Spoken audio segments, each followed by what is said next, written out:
Makanya inilah yang menjadikan kita khawatir. Jangan-jangan ada manusia-manusia nanti ketika di dalam pengadilan Allah, dia berharap di dalam mizan kebaikan itu ada Ramadannya.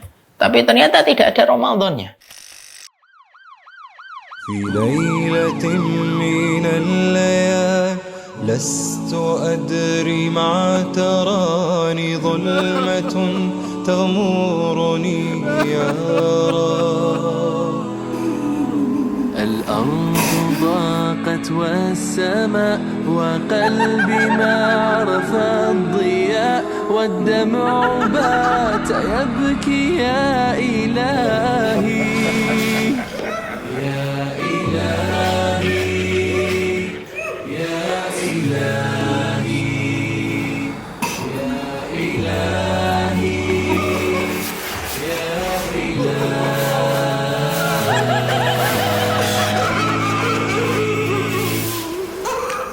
عصيت والذنب كبير وإني في حزني أسير مقيد بذنبي يا رب فهل أستحق يا إلهي العفو مجرما مقر بالذنوب يا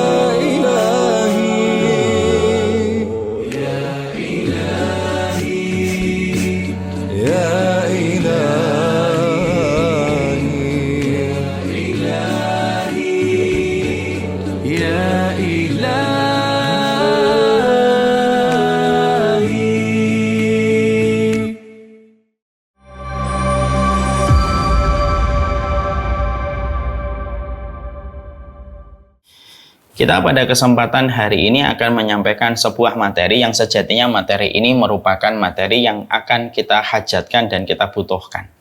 Yaitu adalah bagaimana kita supaya tidak menjadi petani dalam tanda kutip pemulung amal yang gagal panen pada saat di bulan Ramadan. Tentunya kita paham betul, keutamaan Ramadan adalah keutamaan yang sangat besar. Tidak usah kita nafikan bagaimana keutamaan yang dimiliki Ramadan begitu dahsyat dan begitu agung dalam kehidupan kita. Keutamaan Ramadan dikatakan oleh para ulama sebagaimana keutamaan Nabi Yusuf di antara 11 saudaranya. Keutamaan Ramadan sebagaimana keutamaan matahari di antara bintang-bintang. Dan keutamaan Ramadan sebagaimana keutamaan Rasulullah di antara para sahabat. Keutamaan yang secara meyakinkan, fix dan confirm merupakan keutamaan yang besar, yang mana keutamaan itu tidak mampu ditandingi oleh keutamaan manapun. Memang betul ada waktu-waktu yang mendekati keutamaan Ramadan, tapi walaupun ada waktu-waktu yang mendekati keutamaan Ramadan, tetapi sejatinya keutamaan Ramadan lebih besar daripada waktu-waktu itu. Saya tidak menafikan perkataan para ulama salaf, para ulama dahulu ketika mengatakan bulan Dzulhijjah itu juga merupakan salah satu di antara keutamaan waktu yang besar. Sampai Nabi bersabda, "Ma min ayyamin alamalu shalih fiha habba ilallah min hadhil ayyamil ashr." Tidak ada satu amalan yang paling dicintai oleh Allah kecuali amalan yang dilakukan pada 10 hari yang pertama di bulan Dzulhijjah.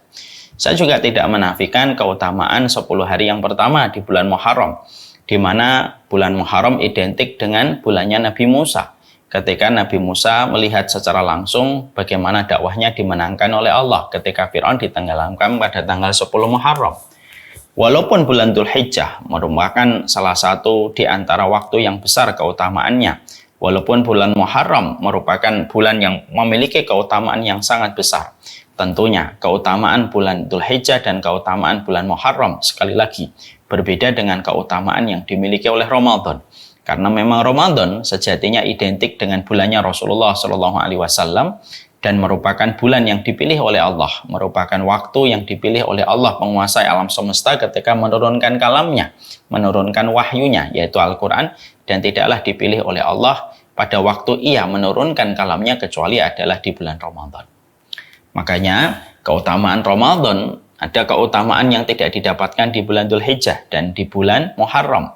Keutamaan bulan Dzulhijjah itu, keutamaan bulan Ramadan itu adalah sampai pintu surga dibuka dan pintu neraka ditutup. Di mana kita tahu bahwasanya tidaklah pintu surga terbuka dan tidaklah neraka tertutup kecuali hanya di bulan Ramadan.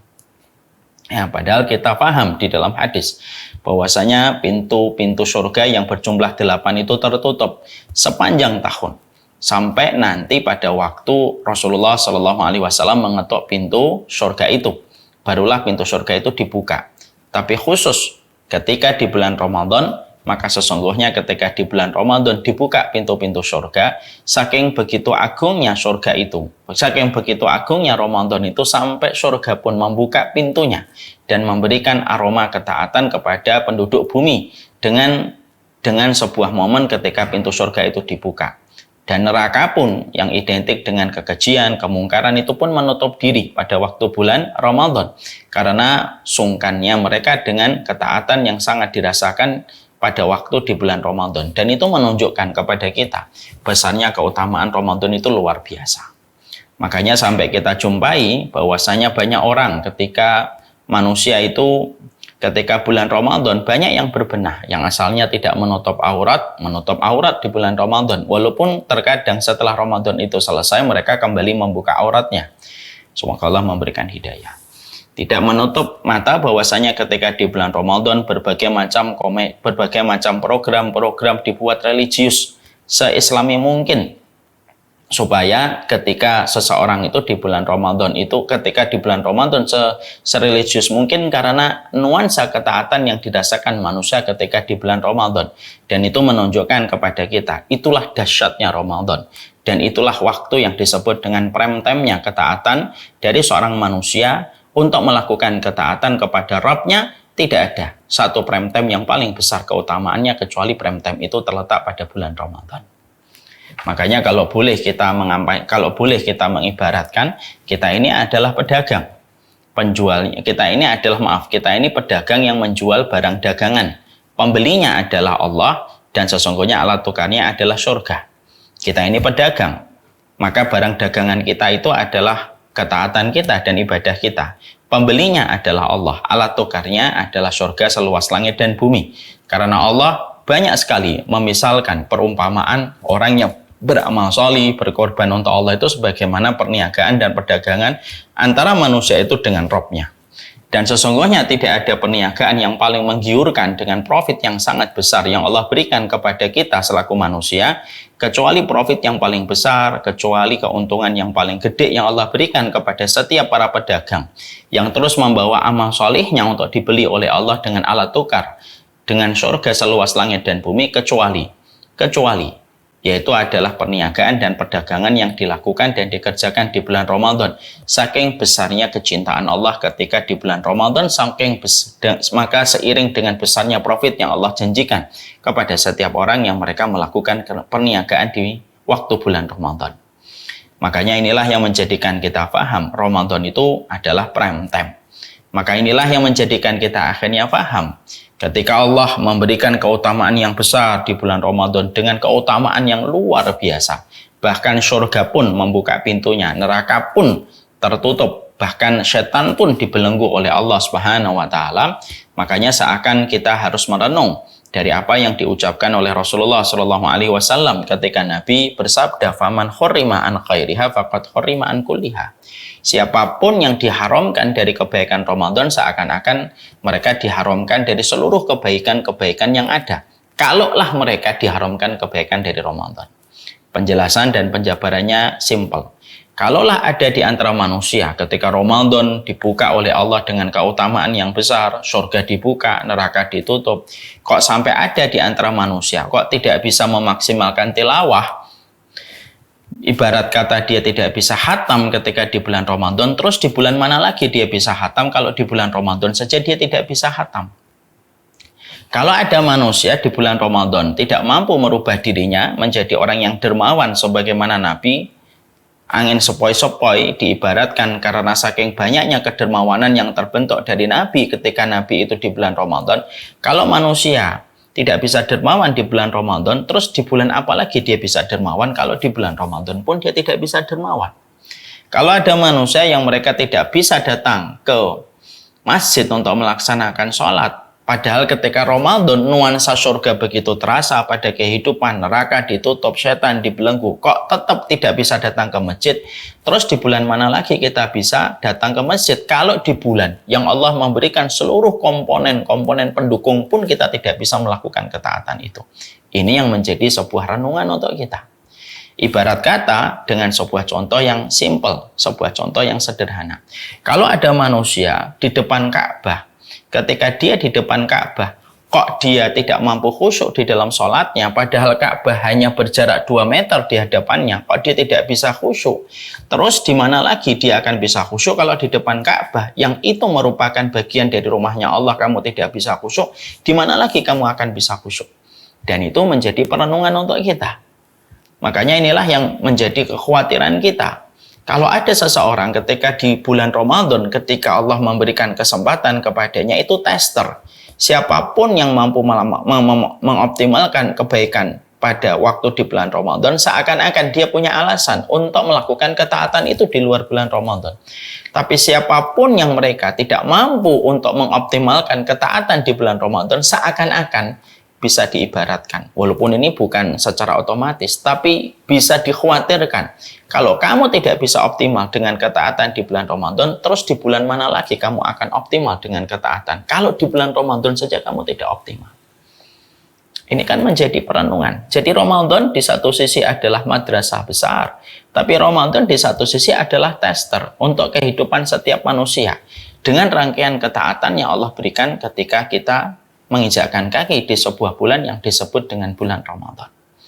Maka inilah yang menjadikan kita di sisi yang lainnya juga kita khawatir. Ramadan itu bukan hanya berbicara identik dengan ketakwaan. Ramadan itu sejatinya tidak hanya bicara identik dengan ketakwaan, tapi juga Ramadan berbicara tentang sebuah posisi yang paling kita khawatirkan dan paling kita takutkan, yaitu adalah ketika kita menjadi orang yang gagal dengan perjalanan di bulan Ramadan. Karena sesungguhnya kecelakaan itu secara sederhana terbagi menjadi 2 jenis. Ada celaka dalam kehidupan manusia. Kalau celaka dalam kehidupan manusia itu adalah ketika di antara manusia ada yang mengalami kecelakaan fatal di jalan, ada yang ditipu, ada yang mendapatkan kerugian, ada yang ditodong, ada yang diperkosa. Itu kecelakaan dalam definisi kehidupan manusia. Tapi ada satu lagi kecelakaan di hadapan syariat ini.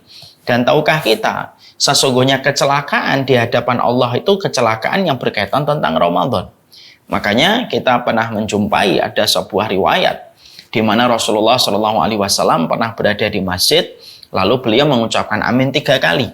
Lalu para sahabat tidak tahu apa yang diaminkan oleh Rasulullah sampai Rasulullah mengaminkan ya hingga 3 kali, karena tidak ada suara yang terdengar sebelum Rasulullah mengaminkan itu. Para sahabat memberanikan diri untuk tanya kepada Nabi, ya Nabi, apa yang kau aminkan ya Rasulullah? Maka pada saat itu Rasulullah SAW menjawab, aku aminkan doanya malaikat Jibril. Para sahabat lalu bertanya, apa doanya malaikat Jibril sampai engkau mengaminkan? Ini kan berarti doa super megah ini. Karena yang mengucapkan doa malaikat Jibril, yang mengaminkan adalah Rasulullah SAW. Maka Rasulullah SAW bercerita, aku aminkan doanya malaikat Jibril. Yang pertama, raghima anf man adraka abawahi indal kibari falam yadkhulil jannah.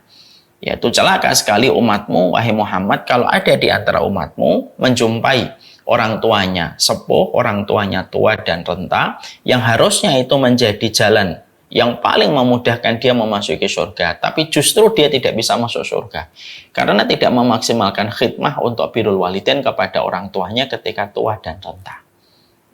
Nabi ketika mendengar ucapan malaikat Jibril yang mengatakan celaka kepada umatnya yang mendapatkan kesempatan ini tidak termaksimalkan, Nabi menyatakan persetujuan. Nabi mengatakan amin. Iya, betul, itu celaka umatku. Kalau ada di antara umatku diberikan kesempatan untuk birrul walidain kepada orang tuanya ketika tua dan renta, tapi itu pun dia tidak bisa masuk surga. Nabi menjawab persetujuan dengan mengatakan amin. Masya Allah. Yang kedua yang aku aminkan adalah ketika malaikat Jibril berkata, raghima anf man dakhala alaihi Ramadan summa in salaha falam yughfar lahu. Celaka sekali kalau ada di antara umatku diberikan kesempatan oleh Allah untuk masuk di bulan Ramadan, ketika Allah memberikan banyak sekali pengampunan ketika di waktu bulan Ramadan, tetapi ketika dia masuk di bulan Ramadan, sampai Ramadan itu selesai, dia tidak mendapatkan ampunan. Maka malaikat Jibril mengatakan, rohima'an, celaka sekali umatmu kalau kondisinya semacam ini. Dan Nabi menyatakan persetujuan, mengatakan amin. Dan yang ketiga adalah orang yang disebutkan nama Rasulullah SAW dan tidak berselawat kepada baginda Nabi, dan Nabi mengatakan amin. Yang menarik adalah ketika kita soroti pada poin yang kedua, kaitannya dengan tema kita. Yang kita khawatirkan adalah kalau kita tidak banyak untuk mempersiapkan apa yang harusnya kita persiapkan supaya kita tidak sampai gagal panen di saat bulan Ramadan, kita khawatir jangan-jangan Ramadan itu hanyalah mengulang kegagalan kita dan mengulang kecelakaan kita. Bisa jadi ada fulan tahun lalu dia celaka, tahun ini dia celaka, tahun sebelumnya dia celaka, tahun sebelum-sebelumnya dia celaka, dan setiap tahun hanya menjemput kecelakaan karena tidak ada sesuatu yang istimewa yang dia berikan ketika dia mencicipi sebuah madrasah yang bernama Ramadan. Dan perkataan itu bisa mengenai kepada siapapun. Tidak usah kita nunjuk orang, tapi sejatinya bisa jadi itu kepada kita. Jangan-jangan, kalau kata orang Semarang, jangan-jangan kita ini mengulang kecelakaan dan setiap tahun kita menjemput kecelakaan. Ketika kita tidak memberikan apa yang harusnya optimal kita berikan di dalam perjalanan menjemput sebuah prime time yang luar biasa di dalam ketaatan, yaitu di bulan Ramadan. Dan ini menjadi kekhawatiran kita. Dan inilah yang menjadikan kita akhirnya memahami betul. Yang kita khawatirkan di bulan Ramadan bukanlah hanya sekadar dosanya, tapi yang kita khawatirkan di bulan Ramadan adalah jangan-jangan saya ini setiap bulan Ramadan hanyalah mengulang kecelakaan dan mengulang kecelakaan, di mana kecelakaan itu ditetapkan oleh malaikat Jibril dan diaminkan oleh Rasulullah. Bukankah mengkhawatirkan? Jadi manusia itu pada dasarnya kalau dikembalikan pada Ramadan terbagi menjadi dua. Ada manusia yang mereka dipanggil pintu ar-Rayyan, ada manusia yang sejatinya mereka ditenggelamkan dalam kehinaan. Ketika Allah memberikan kesempatan kepadanya bulan Ramadan, pada saat Allah memberikan grasi besar-besaran kepada setiap dosa, ada banyak manusia yang tidak menyadari, tidak memperhatikan dengan serius tentang keutamaan besar itu. Dia lalai ketika menjumpai Ramadan. Akhirnya ketika Ramadan itu selesai, tidak ada satu alasan yang menjadikan dia bisa diampuni oleh Allah, dan itulah orang yang celaka. Kalau celaka di mata manusia, kita masih santai. Celaka di sebagian manusia belum tentu celaka di mata manusia yang lainnya. Ada orang celaka di mata manusia, bisa jadi kita masih mendapatkan pertolongan. Tapi kalau kita celaka di hadapan Allah, apa yang bisa menyelamatkan kita? Dan kekuatan apa yang bisa menampik kecelakaan yang sudah ditetapkan oleh Allah sampai didoakan malaikat Jibril dan diaminkan oleh Rasulullah? Itu kan sesuatu yang paling mengkhawatirkan. Makanya inilah yang menjadikan kita khawatir. Jangan-jangan ada manusia nanti ketika di dalam pengadilan Allah, dia berharap di dalam mizan kebaikan itu ada Ramadannya. Tapi ternyata tidak ada Ramadannya. Lalu bisa jadi dalam sebuah ilustrasi menjadi sebuah perenungan, orang itu nanti berkata sama Allah, mana pahala Ramadan saya ya Allah? Saya ini Ramadan selama hidup saya 20 kali, 21 kali, 25 kali ya Allah. Kok Ramadan saya tidak ada yang nyangkut pada mizan kebaikan? Bisa jadi Allah lalu menjawab, bukankah kamu celaka di bulan Ramadan? Karena tidak ada amalan istimewa yang engkau berikan sebagaimana istimewanya Ramadan di hadapanku. Dan itu bisa mengenai kepada siapapun, tak terkecuali kepada yang menyampaikan. Na'udzubillah min dzalik. Lah itulah yang menjadikan kita khawatir. Gagalnya manusia pada bulan Ramadan itu lebih mengkhawatirkan daripada gagalnya ibadah biasa. Daripada gagalnya ibadah biasa. Kalau kita gagal pada ibadah-ibadah biasa, ibadah sunnah, mungkin tidak langsung mendapatkan otomatis status kecelakaan. Tapi kalau gagalnya kita di bulan Ramadan itu secara otomatis status kita itu langsung menjadi orang yang celaka. Dan kecelakaan itu yang kita khawatirkan. Dan tentunya akan melahirkan penyesalan panjang.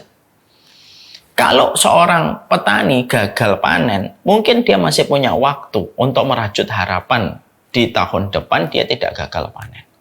Kalau banyak pebisnis jatuh dan terperosok kepada kerusakan dalam bisnisnya ketika buntung dan tidak mendapatkan profit, masih ada harapan dia memperbaiki dan mengevaluasi bisnisnya yang buntung untuk melejitkan potensi untung di tahun depan.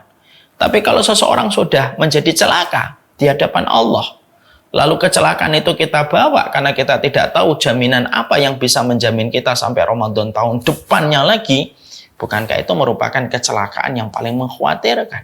Karena apa? Kecelakaan berkaitan tentang sebuah profit yang paling besar. Itu merupakan sebuah kecelakaan yang akan membawa penyesalan panjang. Saya ambilkan contoh. Setiap pebisnis pasti pernah mengalami kerugian di dalam merintis bisnisnya. Tapi biasanya pebisnis itu akan mengingat kerugian yang paling besar. Dia tidak mengingat kerugian yang kecil-kecil. Ada pebisnis rugi 1-2 juta, mungkin biasa. Dianggap itu lumrah dan fitrah dalam perjalanan ketika dia merintis bisnis. Tapi kalau ada pebisnis, sampai ada pebisnis, dia mendapatkan hantaman masalah pada bisnis yang dia rintis, sampai dia rugi 2 miliar, menghabiskan seluruh modal yang dia miliki. Mungkin kerugian pada bisnis itu tidak akan pernah dia lupakan sepanjang hidup. Mungkin kalau cerita, selalu cerita lagi tentang bisnisnya yang rugi 2 miliar itu. Sama, kerugian kita ketika ibadah sunnah kita tidak diterima. Mungkin memang kita menyesal, tapi penyesalan itu tidak sebanding kalau seseorang itu menyesal ketika Ramadannya tidak diterima, yang secara otomatis menyebabkan seseorang itu bisa mengalami kecelakaan. Bukan di depan manusia, tapi kecelakaan di hadapan Allah. Dan itu yang paling kita khawatirkan. Hidup itu kan harus banyak untuk merenung supaya bisa menjadikan kita mawas diri. Hidup itu tidak boleh banyak berprasangka baik sama diri sendiri, tapi harus curiga sama diri kita sendiri. Karena salah satu sifat penduduk surga, kata Ali bin Abi Thalib, ketika menyampaikan kepada Hammam, kata Ali, penduduk surga itu banyak curiga kepada dirinya sendiri. Kita pun curiga, jangan-jangan Ramadan yang Allah berikan kesempatan berulang-ulang pada kehidupan kita, hanya mengulang kecelakaan dengan rotasi dan pola yang sama, dan itulah yang paling kita khawatirkan karena akan menerbitkan penyesalan yang sangat panjang. Bukan di dunia, tapi dalam kehidupan kelak di akhirat. Lalu setelah kita memahami ini, mari kita mencoba untuk menata referensi supaya kita tidak mengalami benturan besar pada kehidupan di akhirat karena penyesalan kita yang panjang disebabkan gagalnya kita mendapatkan keberkahan di bulan Ramadan. Padahal Ramadan itu merupakan prime time yang besar di dalam bertransaksi kita kepada Allah. Apa yang harus kita lakukan? Apa yang harus selalu menjadi referensi kita sebelum kita mendapatkan sebuah penyesalan panjang yang sebenarnya tidak perlu terjadi ketika kita memiliki sebuah referensi. Sekarang mari kita membahas apa perkara-perkara yang bisa menjadikan kita tidak sampai gagal panen di saat bulan Ramadan akan datang menjemput kita dengan sebuah harapan semoga kita dipanjangkan umurnya hingga Ramadan tahun ini dan tahun-tahun berikutnya. Maka para ulama mengatakan yang pertama, penting sekali bagi mereka yang akan mendapati Ramadan, yaitu adalah bagaimana setiap orang yang akan menjumpai Ramadan itu memahami hikmah. Kenapa Allah masih memberikan kepadanya kesempatan untuk mendapatkan Ramadan? Hikmah itu kalau dihadirkan akan membentuk narasi, dan narasi kalau hadir akan membentuk kurikulum pada kehidupan kita. Segala sesuatu itu ada hikmahnya. Allah menciptakan nyamuk bagi orang kafir, buat apa nyamuk? Tapi bagi orang yang beriman ya tahu ini merupakan bagian dari hikmah Allah ketika menciptakan apapun pada kehidupan alam semesta. Kita pun harus paham, kenapa ya Allah memberikan saya kesempatan untuk mendapatkan Ramadan? Hikmahnya apa? Saya sudah melewati 2 kali pandemi, 2 tahun pandemi. Di saat kita diserang dengan virus COVID, salah satunya yang paling banyak meminta korban itu virus Delta. Kenapa kita masih sehat? Padahal mungkin gaya kehidupan kita juga nggak terlalu sehat. Mungkin juga kita sebenarnya bisa terkena penyakit itu dan bisa mematikan kita. Tapi kenapa kok masih Allah memberikan kesempatan kita untuk sehat sampai kita mencicipi Ramadan kita pada kesempatan tahun ini? Makna itu harus dihadirkan. Makanya salah satu di antara makna yang kita hadirkan kalau kita Misalkan tahun ini Allah memberikan kepada kita kesempatan untuk mendapati Ramadan, hikmahnya adalah mungkin Allah memberikan kesempatan untuk fulan dan untuk fulan, untuk Umar minta, untuk fulan, untuk fulan. Ini loh Ramadan merupakan prime time untuk menghapuskan dosa-dosamu. Hapuskan dosamu di bulan Ramadan semaksimal mungkin. Karena sesungguhnya tidak ada satu waktu yang paling banyak Allah membebaskan manusia dari ancaman neraka sebagaimana Allah memberikan itu ketika di bulan Ramadan. Tidak ada pemutihan paling besar-besaran yang Allah berikan di mana Allah memberikan gerasi gede-gedean kepada manusia kecuali di bulan Ramadan. Maka ketika kita memahami itu, mungkin hikmahnya adalah, oh kenapa Umar minta diberikan kesempatan Ramadan tahun ini? Supaya hikmah itu ketika kita peroleh menjadikan kita menghargai betul kesempatan Ramadan itu datang. Dan salah satu hikmah terbaik kita apa? Mungkin Allah memberikan kesempatan kita untuk bebersih sebelum jatah waktunya kita pulang. Dan tidak ada waktu yang paling tepat untuk bebersih kecuali di bulan Ramadan. Di mana tingkat pembersihannya itu maksimal. Bukan hanya dihapuskan dosamu, tetapi terjadi pemutihan besar-besaran di hadapan Allah. Makanya tadi saya mengatakan tidak ada satu bulan yang paling banyak Allah membebaskan manusia dari ancaman api neraka itu kecuali di bulan Ramadan. Dan Allah ingin, oh Allah itu memberikan hikmah Ramadan untuk saya tahun ini. Supaya saya pulang hatinya dulu sebelum berpulangnya fisik kita. Lah ini yang terkadang sering kita lalaikan. Orang yang tidak memahami hikmah terhadap satu peristiwa dan satu ketetapan yang Allah berikan kepada mereka, biasanya mereka tidak akan mampu untuk memberikan hati pada apa yang mereka dapatkan kalau maknanya tidak ada. Makna itu penting dalam setiap perkara. Makna itu harus dihadirkan dalam setiap kejadian yang terjadi pada kehidupan kita. Kenapa kita rugi? Kenapa tiba-tiba kita untung? Itu semuanya pasti memiliki hikmah. Kenapa? Mustahil bagi Allah yang memiliki sifat hakim untuk menetapkan setiap peristiwa tanpa hikmah. Itu mustahil bagi Allah. Dan hikmah itu yang harus dihadirkan sebelum Ramadan nanti datang pada kehidupan kita. Coba kita tanya sama diri kita masing-masing. Ada proses kita menghadirkan hati. Istihdharul qalbi. Kenapa Ramadan ini Allah hadirkan untuk saya? Saya punya teman yang umurnya lebih muda. Yang dia mungkin lebih baik daripada saya. Tapi sudah wafat duluan daripada saya. Hikmah itu salah satunya kalau dihadirkan. Salah satunya apa? Oh mungkin Allah menghadirkan hikmah Ramadan untuk kita. Karena Allah melihat kita masih banyak dosanya. Allah masih melihat banyak kemaksiatannya. Lalu Allah memberikan, ini loh kesempatan kamu untuk menebus kesalahanmu, menebus semua dosamu, lalu meraih pemutihan besar-besaran. Karena tidak ada satu bulan yang paling aku banyak bebaskan manusia dari api neraka, kata Allah, kecuali di bulan Ramadan. Dan itulah hikmah yang terbaik. Hikmah itu kan harus selalu hadir dalam setiap peristiwa. Orang kalau tidak pernah mampu menghadirkan hikmah, sumpek dadanya. Dan akhirnya apa? Apa yang dilakukan hanya sebatas rutinitas. Bisa jadi banyak orang yang melewati Ramadan hanya sebatas rutinitas. Dan salah satu penyebab, pencetus, faktor. Kenapa? Akhirnya Ramadan itu hanya sebatas rutinitas tahunan yang terus berulang tanpa makna yang dihadirkan pada hatinya. Ya karena maknanya nggak ada. Dia tidak paham kenapa Allah memberikan kepadanya hadiah Ramadan. Karena apa? Ramadan itu hadiah. Ramadan itu hadiah. Kalaulah para penduduk kuburan itu ditanya, pada waktu apa kalian pengen hidup kembali? Walaupun sesaat, pasti mereka pengen hidup pada saat di bulan Ramadan. Kata para ulama kan begitu. Karena mereka tahu di bulan Ramadan itu merupakan investasi yang paling cepat. Di mana itu merupakan shortcut untuk menuju kepada rahmatnya Allah.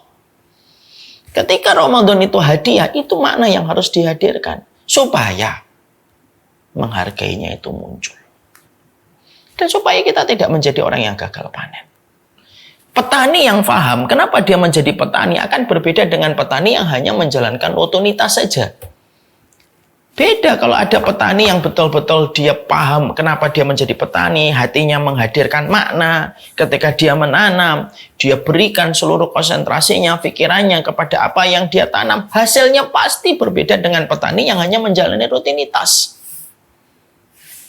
Seorang pedagang yang betul-betul paham bagaimana dia berdagang, hikmahnya apa, kenapa dia berdagang, dia tahu betul kenapa Allah menempatkan dia berdagang, dan dia betul-betul menghargai apa yang Allah berikan kepadanya, pasti akan menjadi pedagang yang betul-betul berbeda dengan pedagang yang hanya sekedar berdagang mendapatkan untung. Pernah nggak kita ngelihat pedagang, gerobaknya bersih banget, setiap ada kotor sedikit dilap. Mungkin dia betul-betul menghayati perdagangan itu dan bisnis yang dia jalani, walaupun cuma punya gerobak-gerobak itu dijaga betul, bersih betul, rapi semuanya. Ada pedagang yang kotor banget, seakan-akan dia tidak pernah peduli untuk membersihkan apa yang ada di gerobaknya. Dan itu dibedakan salah satunya karena makna. Yang satu punya makna ketika dia berdagang, yang satu mungkin tidak punya makna kenapa dia berdagang. Akhirnya dia menghasilkan pola yang berbeda. Saya pernah ketemu, Bapak dan Ibu, sedikit cerita. Saya pernah ketemu dengan orang yang jualan susu jahe. Gerobaknya bersih. Setiap ada netes air, dia letakkan gelas dulu, dia bersihkan dulu air. Lalu saya tanya, bersih banget Mas gerobaknya? Iya Pak. Ya karena saya mencintai apa yang saya lakukan. Akhirnya maknanya jadi berbeda. Maka inilah yang menjadikan kita memahami yang pertama. Makna itu harus dihadirkan. Mari kita bertanya sama diri kita masing-masing. Umar Mita layak bertanya sama Umar Mita sendiri. Kita semuanya masing-masing bertanya sama diri kita sendiri. Kenapa ya kok saya diberikan kesempatan Ramadan tahun ini tuh apa hikmahnya? Allah itu tidak mungkin menetapkan dan mempergulirkan sesuatu tanpa hikmah. Ini yang pertama. Yang kedua, yang kita harus lakukan supaya kita tidak menjadi pemulung amal yang gagal, pemanen ibadah yang bobrok ataupun yang buntu. Yang kedua yang harusnya kita lakukan itu apa? Menghadirkan betul makna keutamaan yang dimiliki Ramadan. Kalau yang pertama kan makna. Yang kedua itu kita harus paham betul keutamaan Ramadan itu sebesar apa. Orang yang biasanya mengetahui tentang satu harga, maka dia akan menghargai mahalnya satu harga barang yang dia dapatkan. Contoh, karena saya tahu ini, misalkan ini baju ini harganya 2 juta. Ini nggak sampai 2 juta, ini murah. Kalau misal ini harganya 2 juta, saya akan menghargai baju ini. Setiap ada noda sedikit, saya langsung bersihkan dan saya langsung cerewet. Mungkin sama istri saya, langsung dibersihin ya Bu, ini baju ada nodanya. Ada nodanya. Saya ketika tahu bahwasanya gadget ini mahal, maka saya akan menghargai, berusaha untuk tidak jatuh, tidak lecet, dan tidak berkurang fungsinya sebagaimana gadget itu mahal harganya. Mengetahui sesuatu akan harganya menjadikan kita respect untuk menghargai perkara itu. Sama Ramadan itu, kenapa banyak orang yang meremehkan dan akhirnya ketika dia meremehkan menimbulkan sebuah pola Ramadan itu disikapi apa adanya dan ala kadarnya dan akhirnya gagal di bulan Ramadan. Ya karena tidak paham harganya. Tentunya kita paham ya, orang yang menjalani Ramadan itu terbagi menjadi beberapa klasifikasi. Orang yang menjalani Ramadan terbagi menjadi beberapa klasifikasi. Ya. Yang pertama, ada orang yang menjalani Ramadan itu biasa aja. Tidak ada satu rasa senang, gembira pada hatinya. Biasa banget. Orang semacam ini tentunya kalau boleh kita menasihati untuk diri kita masing-masing. Kalau ada orang semacam ini, dia patut bertanya sama Allah. Dosa saya apa ya kok saya sampai tidak bisa merasakan bahagianya Ramadan ketika datang. Karena apa? Ramadan itu surga. Kok sampai orang tidak senang dengan datangnya surga ketika dibuka pintunya. Maka dia patut bertanya sama Allah, dosa apa yang menjadikan dia tidak bahagia Ramadan itu datang. Ada klasifikasi manusia yang kedua. Klasifikasi manusia yang kedua itu apa? Ada manusia yang mereka senang dengan datangnya Ramadan, lalu semangat. Semangatnya bertahan pada 7 hari yang pertama. Setelah itu grafiknya turun drastis, terus sampai Ramadan itu selesai. Dia senang datangnya Ramadan, tapi dia juga senang dengan datangnya bulan Syawal. Ini ada yang kedua. Ada klasifikasi yang ketiga, manusia yang mereka itu senang dengan datangnya Ramadan, lalu dia bertahan pada semangatnya pada 7 hari yang pertama, atau 8 hari pertama, atau 10 hari yang pertama, lalu turun grafiknya, turun ke bawah. 10 hari yang terakhir naik, tapi hanya pada malam-malam ganjil. Pada malam ganjil 21, 23, 25, dia hadir untuk Allah. Tapi ketika malam genap, dia hilang entah kemana. Padahal kalau boleh kita menasihati diri, Rabb yang kita sembah di bulan Ramadan, Rabb yang kita sembah di malam ganjil sama dengan Rabb yang kita sembah di malam genap. Kenapa harus dibedakan? Kan semuanya sama. Ada yang keempat.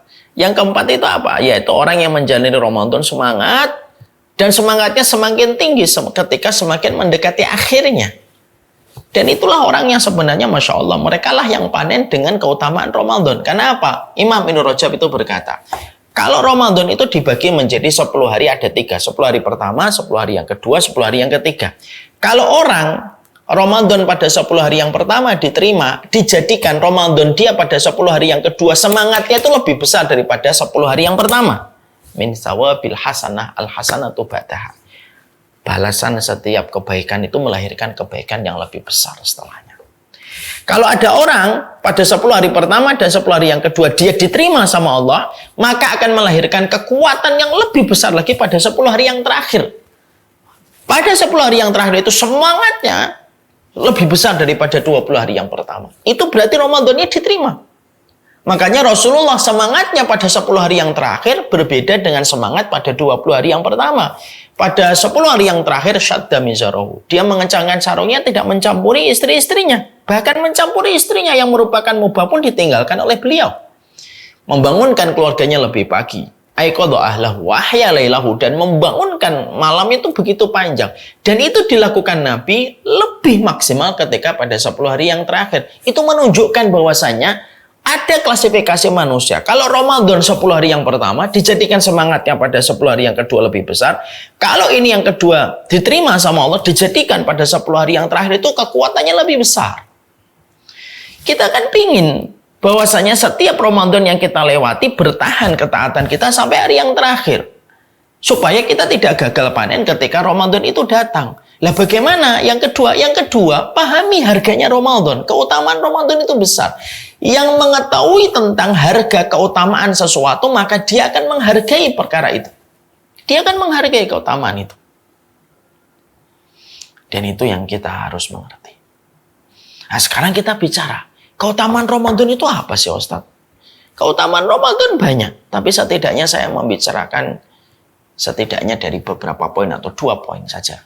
Supaya ketika ini kita hadirkan Ramadan ini dengan makna keutamaan yang dimiliki Ramadan, menjadikan kita akhirnya betul-betul bersuka cita ketika Allah memberikan hadiah termahal pada kehidupan manusia. Itu hadiah termahal setelah hidayah, setelah keikhlasan, diberikan kesempatan kita untuk memasuki madrasah Ramadan.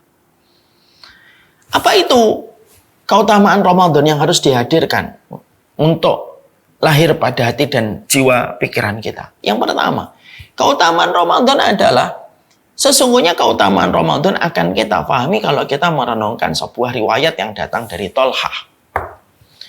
Tolhah itu berada di Madinah. Lalu banyak orang datang ke Madinah dan menyatakan keislaman kepada baginda Nabi Shallallahu Alaihi Wasallam. Ada 2 orang yang datang dari Yaman menyatakan keislaman kepada Rasulullah Sallallahu Alaihi Wasallam, dan 2 orang ini bersahabat dan kemana-mana bareng.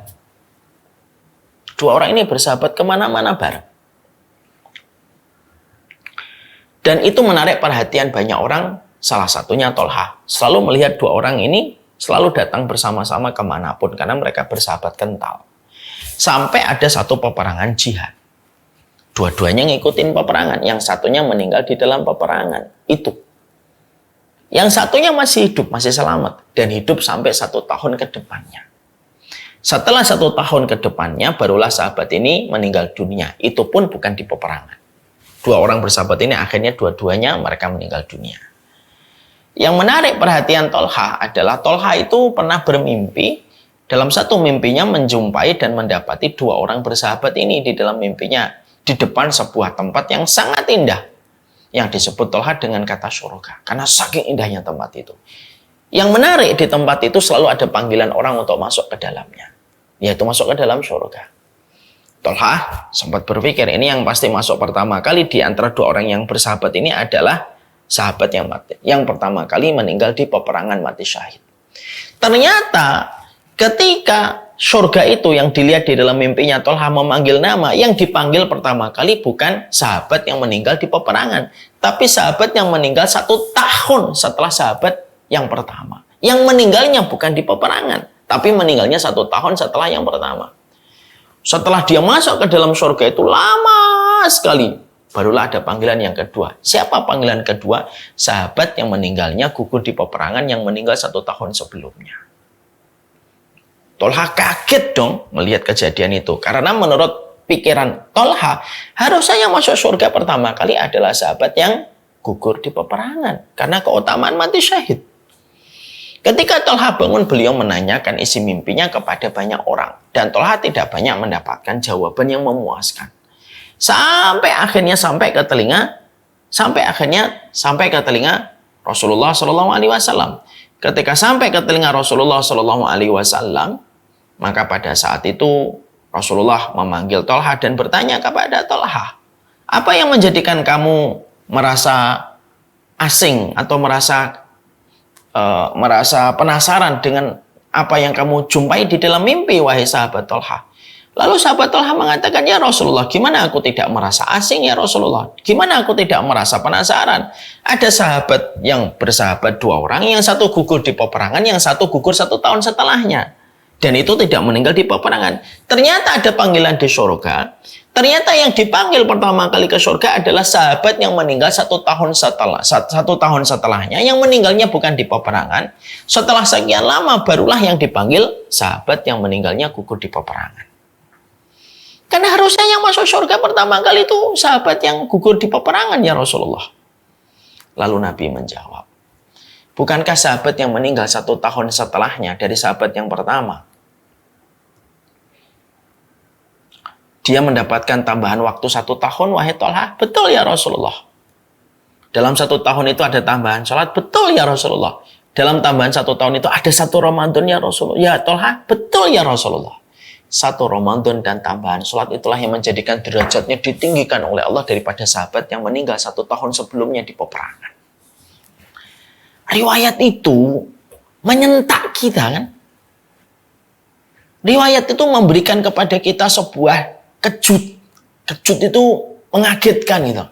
Kalaulah 1 Ramadan saja bisa membedakan derajat manusia mukmin dengan manusia mukmin, setinggi itu perbedaan mereka di surga karena 1 Ramadan yang membedakan. Bahkan yang gugur di peperangan itu pun masih dikalahkan keutamaannya dengan sahabat yang meninggal 1 tahun setelahnya ketika mendapatkan tambahan sholat dan tambahan Ramadan. Kita nggak bisa membayangkan kalau tambahan Ramadannya bukan hanya 1 tapi 2, 3. Loh, setinggi apa Allah itu akan memberikan keutamaan bagi manusia kalau mereka mendapatkan tambahan Ramadan dan mereka memaksimalkan ketaatan di bulan Ramadan. Setinggi apa nanti Allah akan memberikan manusia itu pahalanya. Ini yang menjadikan kita paham betul. Ini kalau kita tahu, akhirnya apa? Jangan pernah menganggap remeh Ramadan. Karena Allah tidak pernah menganggap remeh. Jangan anggap Ramadan itu sebelah mata. Karena Ramadan itu memang tidak sebelah mata. Kalau kita paham harganya Ramadan semahal ini dari hadiah yang Allah berikan untuk kita. Kalau Allah panjangkan kita sampai di Ramadan. Hadiah ini tuh tidak setiap orang dapat. Kalau orang yang gugur di peperangan saja direndahkan derajatnya dibandingkan dengan orang yang meninggal 1 tahun setelahnya ketika mereka mencicipi tambahan 1 Ramadan. Berarti kita betul-betul paham. Ini merupakan luar biasa prime time-nya ketaatan yang dilakukan manusia di bulan Ramadan. Ini yang pertama. Yang kedua, mengetahui harganya Ramadan itu apa yang kedua? Yang kedua adalah ketika kita mendapati perkataan dari Imam Ibn Rajab, Imam Ibn Qudamah, salah satu amal la tuzanu bihil mizan. Ada 3 amal. Yang mana 3 amal ini kalau ditimbang di dalam mizan, hampir mizan itu jebol, tidak kuat menahan. Karena saking beratnya pahala yang dikandung pada 3 amal ini, saking mizan itu tidak kuat. Padahal mizan itu kalau diletakkan dunia dan seisinya itu masih besaran mizan. Tapi ternyata dahsyatnya mizan itu tidak bisa menandingi dahsyatnya 3 amal. Kalau 3 amal ini diterima, kata Ibnu Qudamah. Apa 3 amal ini yang apabila diletakkan di dalam mizan itu, hampir mizan itu tidak kuat. Walaupun mizan itu megah dan luar biasa besar. Kata Ibnu Qudamah ada 3. Pahala orang yang sabar. Pahala orang yang sabar itu Masya Allah. Innama yuwaffas sabiruna ajruhum bighairi hisab. Pahala orang sabar itu tidak ada batasannya. Yang kedua, memaafkan orang yang mendolimi dan tetap berbuat baik. Faman afa wa aslaha fa ajruhu 'ala Allah. Siapapun yang memaafkan dan tetap berbuat baik, maka pahalanya langsung diberikan oleh Allah. Itu gede betul pahalanya itu. Ya. Yang ketiga, yaitu adalah orang yang mereka mendapati Ramadan, lalu amalnya mereka di bulan Ramadan diterima oleh Allah karena berkualitas. Dia memberikan yang istimewa, dia tidak memberikan recehan. Ketika dia memberikan yang istimewa dan yang berkualitas, maka Allah menerimanya. Dan amal yang diterima di bulan Ramadan itu hampir-hampir mizan itu jebol untuk menanggungnya. Ya. Makanya dikatakan di dalam satu riwayat kan, was-shaumu li wa ana ajzi bihi. Dalam hadis qudsi dikatakan was-shaumu li wa ana ajzi bihi. Puasa itu untukku dan akulah yang menggantinya langsung. Kenapa Allah itu memberikan sifat puasa itu langsung kepada dirinya? Karena saking besarnya kecintaan Allah kepada puasa. Dan para ulama sebagian itu mengatakan, kenapa puasa itu dinisbatkan langsung kepada Allah? Karena orang kalau tidak karena Allah tidak bisa puasa. Sholat tidak dinisbatkan langsung kepada Allah. Sedekah tidak langsung dinisbatkan langsung kepada Allah. Tapi puasa dinisbatkan langsung oleh Allah kepada dirinya langsung. Was-shaumu li. Puasa itu untukku. Kenapa begitu, Ustaz? Karena besarnya cinta Allah kepada puasa. Yang kedua, karena orang kalau tidak karena Allah dia tidak bisa puasa. Orang itu kalau puasa, dia punya 1001 tempat untuk membatalkan puasanya tanpa ketahuan orang. Tapi kenapa orang tidak ada yang mau membatalkan puasanya itu walaupun tidak ada orang yang menyadari kalau dia sudah membatalkan puasa? Karena dia tahu dilihat oleh Allah. Itu yang menjadikan puasa itu istimewa. Dilanjutkan hadis qudsiynya wa ana ajzi bihi, dan akulah yang menggantinya langsung. Dan ketika Allah menyebutkan bahwasanya Allah yang menggantinya secara langsung, Allah tidak pernah menyebutkan berapa kali lipat Allah itu akan melipat gandakan.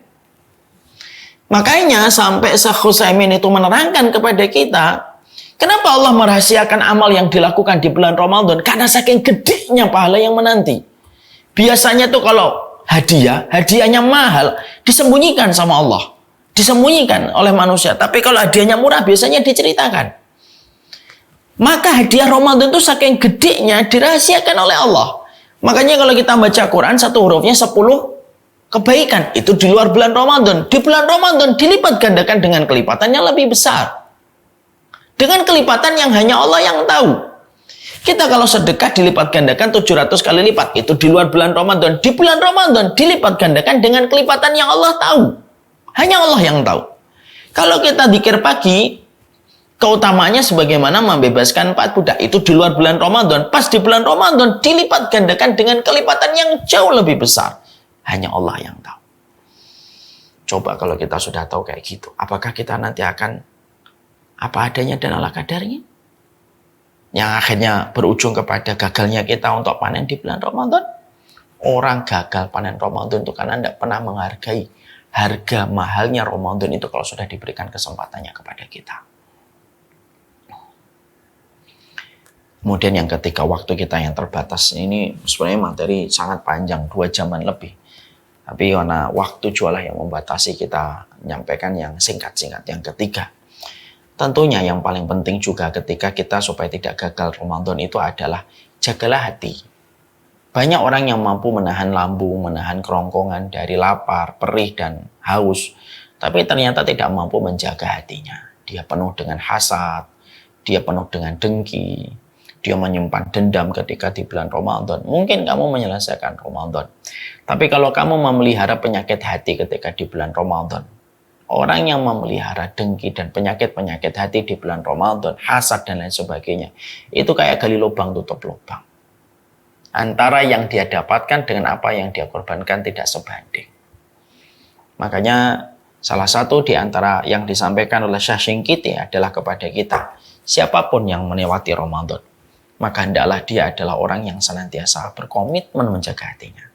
Kalau memang sosial mediamu hanya membuatmu hasad, banyak ngomongin orang, banyak komentar orang, matikan sosial mediamu ketika pas Ramadan.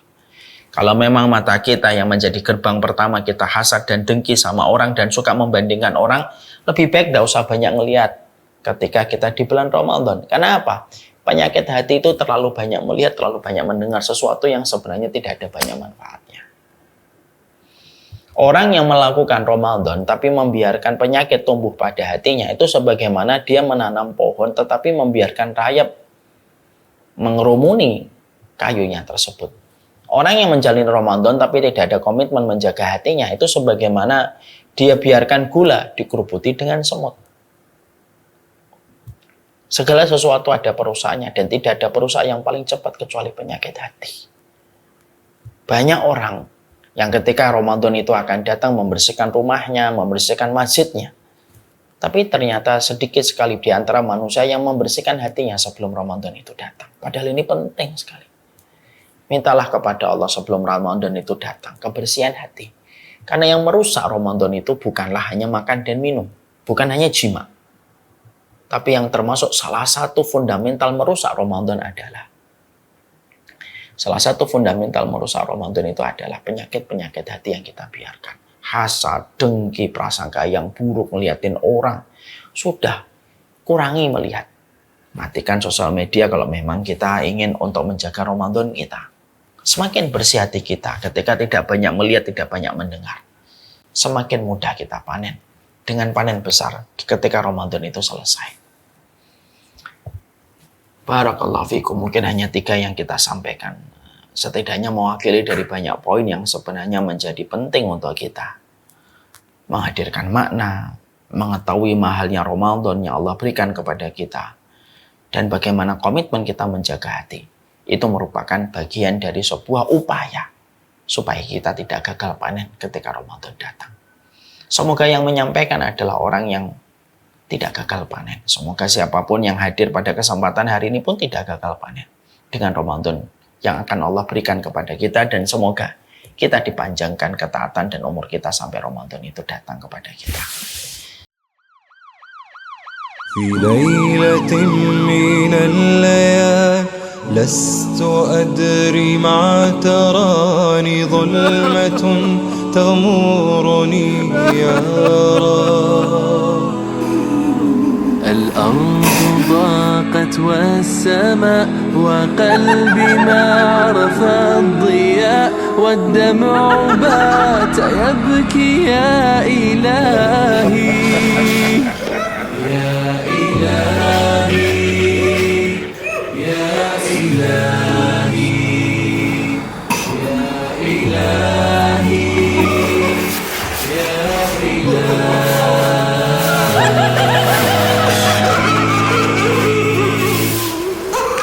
عصيت والذنب كبير وإني في حزني أسير مقيد بذنبي يا رب. فهل أستحق يا إلهي العفو مجرما مقر بالذنوب يا إلهي يا إلهي يا إلهي يا إلهي يا إلهي